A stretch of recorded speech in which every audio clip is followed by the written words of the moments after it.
ஒரு மலைச்சரிவின் அடிவாரத்தில் அமைதியான ஊர் ஒன்று இருந்தது. அந்த ஊரில் ஆதவன் என்ற இளைஞன் வாழ்ந்தான். அவன் கல்வியில் சிறந்தவன். ஆனால் அதைவிட உயர்ந்தது அவன் ஒழுக்கம். வேலை கிடைக்காத காலத்திலும் பொய் சொல்லவில்லை, யாரையும் ஏமாற்ற மாட்டான், சுருக்கமான பாதை என்று அநியாயத்தைத் தேர்ந்தெடுக்கவில்லை.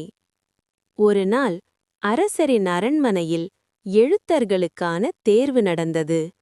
பலர் பரிசு, பரிந்துரை, பணம் கொண்டு வந்தனர். ஆதவன் மட்டும் வெறும் விண்ணப்பத்துடன் வந்தான். அவனிடம் அமைச்சர் கேட்டார், "உன்னிடம் ஆதரவு யாரும் இல்லையா?" ஆதவன் அமைதியாக சொன்னான், "என்னிடம் ஒழுக்கம் மட்டுமே உள்ளது."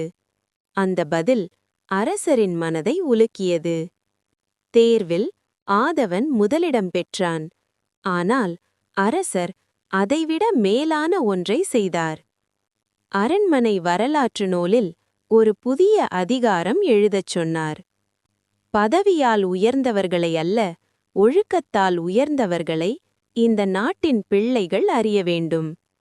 அந்த நூலில் ஆதவனின் வாழ்க்கை முழுவதும் பதிவு செய்யப்பட்டது.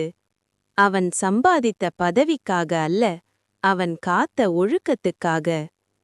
அப்போது அரசர் கூறினார், "ஒழுக்கத்தை விட்டு விலகாதவர்களின் பெருமையை சொல்ல நூல்களுக்கும் துணிவு வேண்டும்." அதே உண்மையை வள்ளுவர் குரலாக சொன்னார். "ஒழுக்கத்து நீத்தார் பெருமை, விழுப்பத்து வேண்டும் பனுவல் துணிவு." பொருள்: உயர்ந்த ஒழுக்கம் கொண்டவர்கள் அமைதியாக வாழ்ந்து மறைந்து போகலாம். அவர்களின் பெருமை மறையாமல் நிலைக்க அதை எழுதிச் சொல்லும் துணிவு நூல்களுக்கே தேவை.